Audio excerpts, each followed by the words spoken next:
Bonjour les amis, paix à la divinité en chacun d'entre vous. Je suis évidemment très content de vous retrouver pour cette nouvelle vidéo.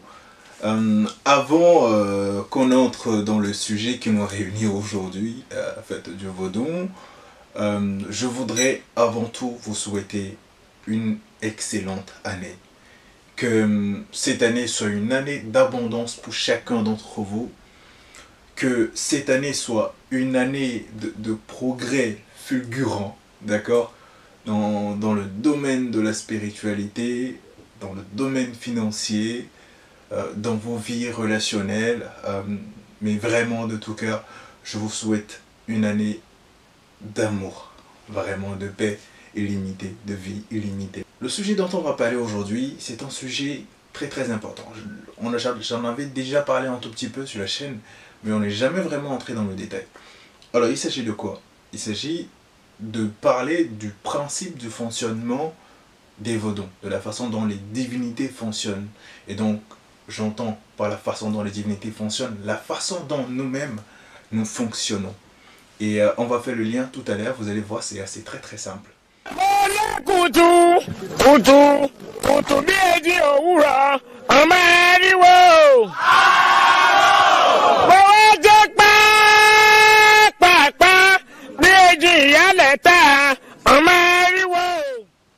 Comme vous le savez sans doute, nous avons beaucoup de divinités. Et pour ceux qui ne sont pas habitués à la chaîne, le premier principe divin, d'accord, en langue fon, on l'appelle Maou. Maou qui veut dire ce que absolument rien ne dépasse.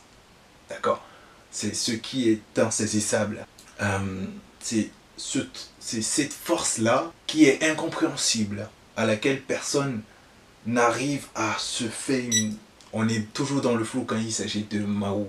Mais on est sûr d'une chose, c'est que c'est une force qui est là. C'est une force qui représente l'énergie supérieure, qui représente l'intelligence supérieure, qui maintient notre monde dans ce formidable équilibre. Le Vaudon divin va engendrer plusieurs autres divinités. Évidemment, là, on parle en termes de mythologie. Et quand on parle d'engendrer, on parle évidemment des créatures de Dieu. On parle des créatures de Dieu.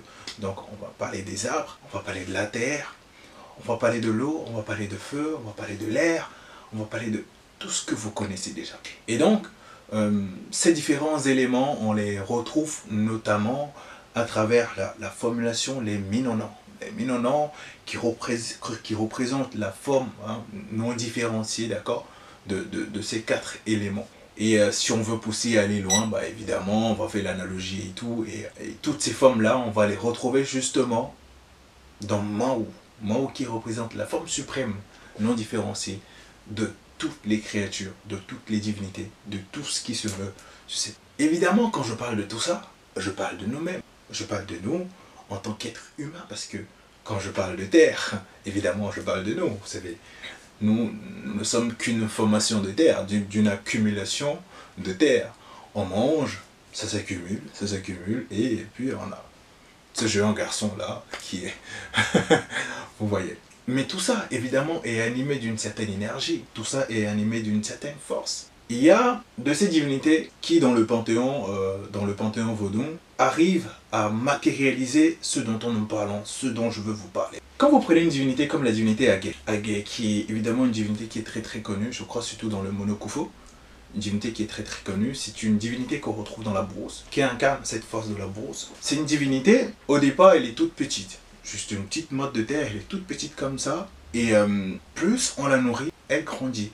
Plus on la nourrit, elle grandit, elle grandit, elle grandit, elle grandit.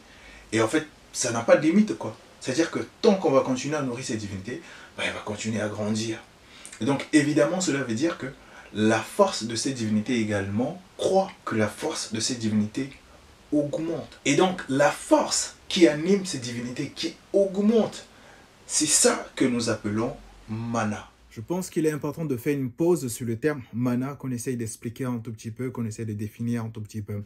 Alors, quand nous parlons de mana, de quoi est-ce que nous parlons exactement? Il s'agit d'une force magique. Alors, d'aucuns définissent le mana comme le pouvoir de créer, d'autres encore définissent le terme pour apporter un peu plus d'éclaircissement, comme la force fondamentale, comme la force double de chaque chose, de chaque créature, comme l'empreinte magique qui anime chaque vivant, qui anime chaque chose sur Terre, les pierres, les arbres, l'homme, absolument tout, tous les éléments.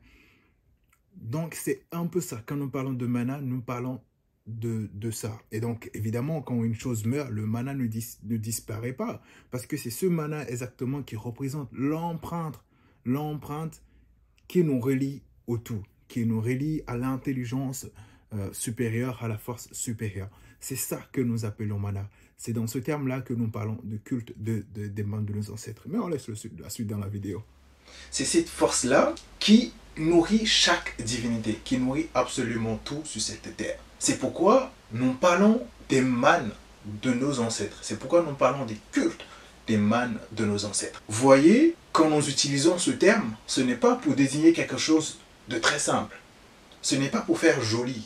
Ce n'est pas pour faire « Ah, non, ça n'a absolument rien à voir. » Et donc, même ceux-là qui ne comprennent pas, qui disent « Mais vous racontez des bêtises », bah, ils participent aussi à ce culte, qu'ils le veuillent ou pas. Si vous prenez le chef d'une famille, d'accord ? Si vous prenez le chef d'une famille, ce chef-là a un certain pouvoir. Il a une certaine autorité. Et quand il parle, tout le monde écoute.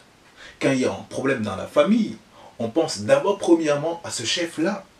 Et bien vous savez, toute cette pensée-là va nourrir le mana de ce chef-là. Après le décès de ce chef-là, il y aura une certaine quantité d'énergie de lui à laquelle on pourra toujours faire appel pour différents sujets, pour avoir des éclaircissements, pour avoir certaines compréhensions. Je n'ai pas envie de dire pour s'enrichir, parce qu'on a toujours cette notion des choses, et quand on est la divinité, bah, c'est pour s'en servir, pour avoir la santé, pour être riche et tout.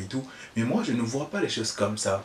Parce que nous-mêmes, en tant qu'êtres vivants, êtres humains, nous avons une certaine quantité d'énergie qui devrait, je dis devrait parce que malheureusement, on ne s'en sert pas, qui devrait nous aider à avoir la santé robuste, une santé parfaite et illimitée. Je le crois absolument. Mais nous n'avons pas assez à cette énergie-là, à cette touche-là, malheureusement, par nos modes de vie qui vont complètement à l'encontre de nos fonctionnements, du fonctionnement de notre existence. D'accord, on va à contre-source.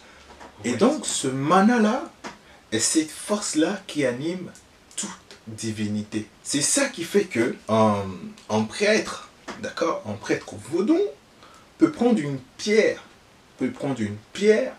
et en faire un vaudon, parce que cette pierre est animée d'une certaine force, parce que cette pierre est animée dans certains principes qui le gouvernent. Et donc, ce prêtre-là, bah, par ses petites connaissances, par ses connaissances, va réveiller la force qui est dans cette pierre-là. Même pas réveiller, parce que la force est là, mais elle va juste faire appel à cette force.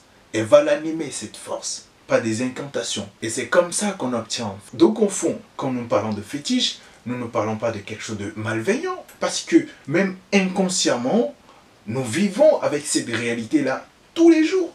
Absolument tout ce qu'on fait. Nous vivons avec ça. Peut-être pas directement, mais indirectement, c'est un principe qui gouverne absolument tout. On peut considérer le mana comme l'identité qui est propre à chacun, à chaque chose. C'est un peu comme le nom de quelqu'un. Quand tu dis le nom de quelqu'un, je vais prendre un nom simple, Kofi. Kofi entend le nom, il dit « Ah, là, on parle de moi. » D'accord? C'est de la même façon, chaque créature, chaque chose a son mana propre. Et on peut réveiller le mana de cette chose-là, bien sûr, avec les paroles qui vont avec. Réveille la force de cet élément, de cette chose. Et c'est comme ça qu'on obtient un fétiche. C'est exactement pareil. Quand on prend une voiture, on met la clé dedans, on démarre, bah on fait appel à l'énergie qui anime cette voiture-là pour que cette voiture-là avance. Donc, d'une certaine manière, nous parlons également d'une certaine forme de mana. C'est le principe qui est important. Le principe du mana, c'est ce principe-là qui est important et qu'on doit comprendre. D'accord? C'est ça qui fait que, je vous donnais tout à l'heure l'exemple d'une divinité comme Agay, l'exemple d'une divinité comme Kenessi, qui est une divinité, mais avec qui on fait ce constat-là immédiatement. Kenesis, qui est une divinité qui croît à une vitesse incroyable. Sa puissance augmente d'une manière incroyable. C'est pourquoi il faut faire attention, je vous en prie, avec ces divinités. Laissez le soin aux gens qui s'y connaissent, aux vrais Bokono, pour détenir ces divinités-là. D'accord? Ne jouons pas avec. Et donc, évidemment, ce principe-là s'applique à nous aussi. Et donc, en tant que divinité, nous devons également nous rendre culte à nous-mêmes. Nous devons nous rendre en culte pour justement accroître cette puissance qui est en nous, cette force magique, le mana, ce mana-là qui est en nous, qui va faire que, nous serons en harmonie avec ce que nous incarnons, avec l'idéal que nous incarnons, avec cette mission de vie que nous incarnons. Je ne sais pas si vous voyez un peu de quoi je suis en train. Il y a quelque chose que j'ai envie d'ajouter, mais je ne vais pas l'ajouter et je risque de me faire des ennemis. Et le but, ce n'est pas de se faire des... Mais il est vraiment important que vous compreniez cette manière de fonctionner. Et je suis sûr que si vous comprenez très bien ce que je viens de développer, vous pouvez tout seul, on peut tout seul faire nos propres analyses quand on voit comment se passent certaines choses. Et donc, évidemment, quand nous parlons de mana, nous avons des manas qui vont concourir à une force positive, comme on le dit vulgairement, et des manas qui vont concourir à des choses négatives, comme on peut le voir. Vous savez, il y a certains carrefours où, là, on dit souvent, ah, il se produit toujours un accident là. Et les accidents qui se succèdent sont toujours graves, les uns après les autres. On n'arrive pas, justement parce que à chaque fois qu'un incident se produit à cet endroit, la force qui anime cet endroit-là croît, augmente. Donc on réclame toujours un peu plus. C'est un peu comme la peur qui est en nous. Si la peur se manifeste et qu'on nourrit la peur, chaque jour, elle va augmenter de force.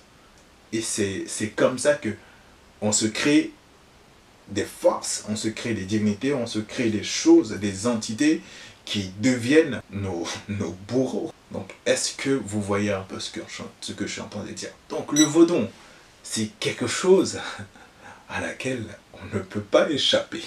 D'accord? Parce que qu'on le veuille ou pas, on est pleinement dedans. On nage en plein dedans. D'accord?